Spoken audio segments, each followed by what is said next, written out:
আসসালামু আলাইকুম সবাইকে। সবাই কেমন আছেন? আশা করি ভালো আছেন। আল্লাহর রহমতে আমরা সবাই ভালো আছি। তো এই যে আজকে বাজার থেকে মাছ দেখতেছে, এটা নাকি রূপচাঁদা মাছ। আমি এর আগে রূপচাঁদা মাছ দেখছি অন্যরকম, তো আজকে আবার অন্যরকম আপনাদের ভাইয়া নিয়ে আসছে। তো নতুন মাছ বাজার থেকে নিয়ে আসছে, দুইটা মাছ নিয়ে আসছে। এই যে মাছগুলো কিন্তু অনেক সুন্দর। আর এদিকে আমি গরুর মাংস ভিজায় রাখছি।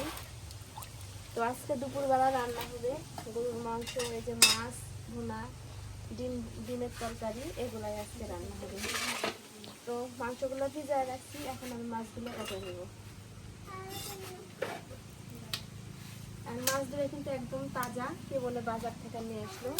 আর মাছগুলো দেখতে কেমন লাগছে আপনারা বলবেন একটু। আমার কিন্তু অনেক সুন্দর লাগছে দেখতে। এই মাছগুলো এখন আমি কাটবো। বাবা মাছ কাটাও কষ্ট।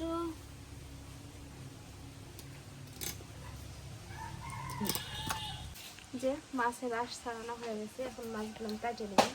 আর এটা মাংস কিন্তু হয়ে গেছে, মাছটা এখন কাটে নেব।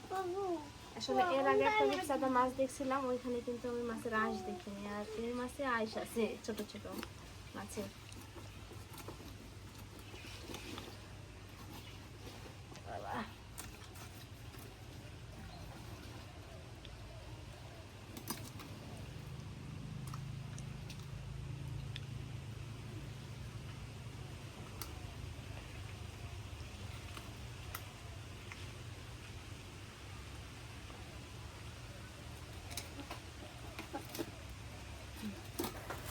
এতটা পরিমাণ ব্যস্ত যে ব্যস্ততার মাঝে আপনাদের সামনে সব ভিডিওর ক্লিপগুলা তুলে ধরতে পারছি না।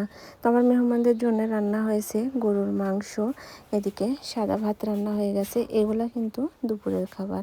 আর রান্না হয়েছিল ডিম ভুনা, তারপরে 2টা ডিম আছে, আর এদিকে মাছের ভুনা।